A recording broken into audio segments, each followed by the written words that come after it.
Baik, assalamualaikum warahmatullahi wabarakatuh. Perkenalkan nama saya Siti Anisatul Khoiroh, mahasiswi BKC, Bimbingan Konseling C Hybrid.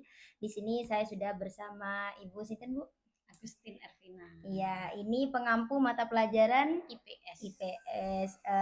Latar belakang sekolah di sini namanya SMP Plus Bustanul Ulum Molokorojo. Kali ini saya akan mewawancarai Bu. Panggilannya siapa, Bu? Titin. Bu Titin yang mengampu mata pelajaran ilmu pengetahuan sosial. Nah, di sini berhubung saya juga mengajar BK, jadi mungkin ada kaitannya, Bu. Ketika Bu Titin masuk di dalam kelas dengan kolaborasi dengan bimbingan konseling.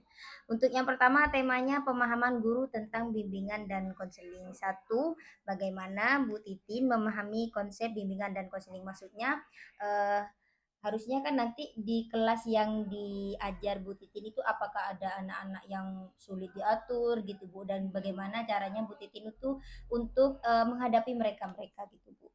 Hmm.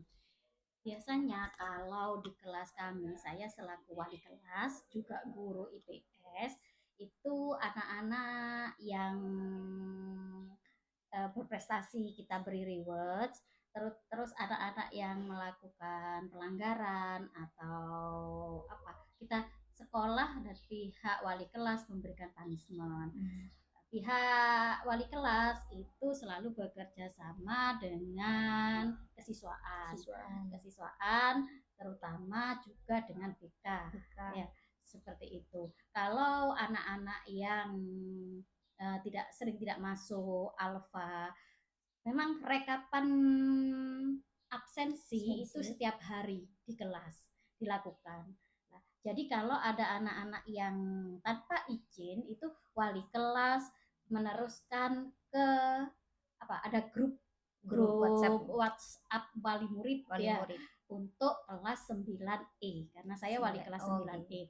Ya, sebagai wali kelas saya meneruskan.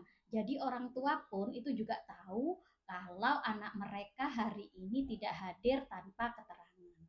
Kalau sakit tidak masuk dalam rekapan sakit. Tapi yang biasanya masuk rekapan itu adalah anak-anak yang tidak izin atau tidak tanpa izin okay. seperti itu.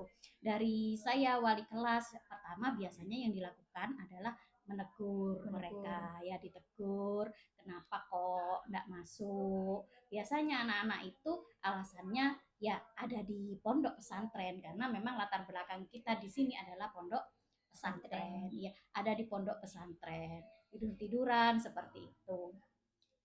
Terus tahapan berikutnya satu kali dikasih teguran, dua kali kasih teguran, yang ketiga kalinya biasanya saya memberikan punishment atau hukuman. Hukumannya pun itu bukan hukuman fisik, kalau di sini ya kita bekerja sama dengan kesiswaan BK itu memberikan hukuman. Saya sebagai wali kelas juga memberikan hukuman. Nanti biasanya guru guru mapel itu kalau mereka punya rekapan sendiri itu berapa kali juga ada punishment dari beliau. Yang pernah saya lakukan itu adalah memberi hukumannya biasanya menulis istighfar 100 kali gitu, atau yang ini agak parah seperti hafalan maju, hafalan yasin, seperti itu. Ya. Oh gitu, berarti itu bisa saya simpulkan ya Bu, kalau misal tadi ada prosedural anak-anak yang masuk dalam rekapan absensi tersebut, berarti itu sudah pelaksanaan dari bimbingan ya Bu ya.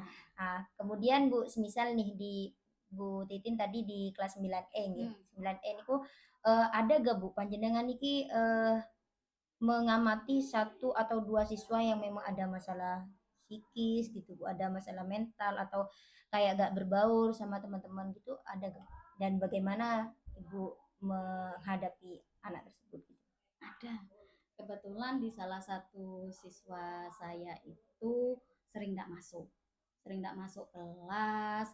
Ya, kalau ngomong tidak kerasan di pondok, ya sudah kelas 9 ya.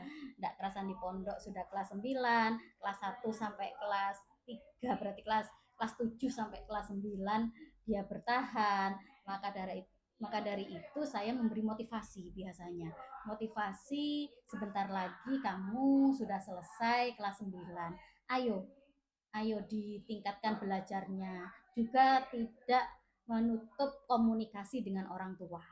Biasanya orang tua selalu memantau karena dia tahu apa ya, absensinya itu A, pasti orang tuanya telepon saya, Bu, kenapa anak saya kok kok A lagi, seperti itu.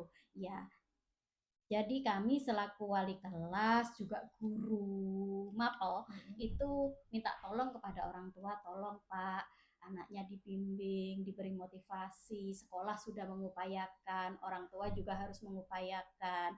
Eman sudah kelas 9 seperti itu. Iya. Baik, berarti sudah hafal sekali ya teman-teman ya kalau Bu Titin ini, karena Bu Titin ini sudah mengajar berapa tahun Bu?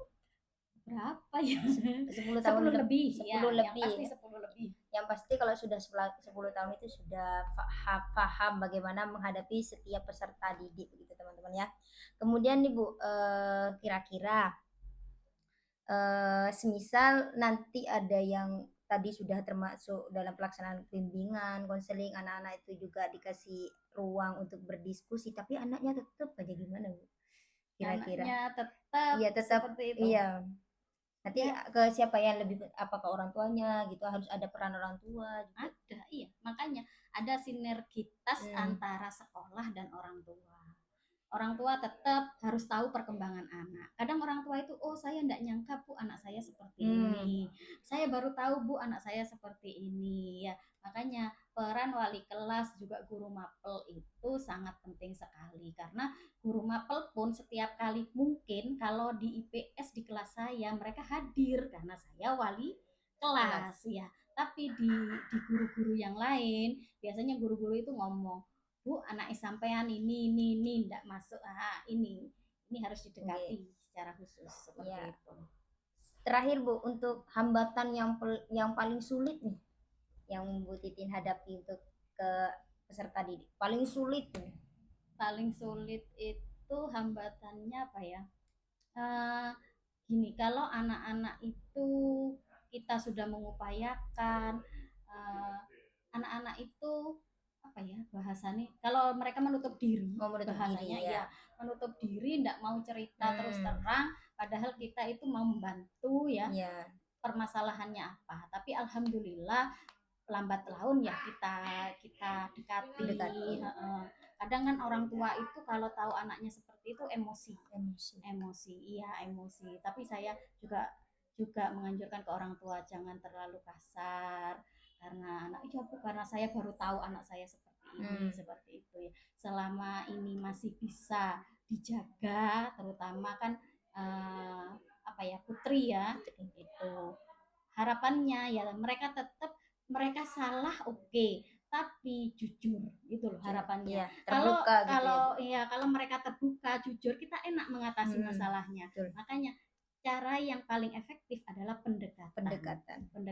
Anak kalau dikekang, kalau dipaksa ini mereka tidak akan cerita. Tapi kalau didekati secara perlahan, insya Allah mereka mau cerita sehingga kita bisa mengatasi masalah mereka secara baik dari akarnya seperti itu.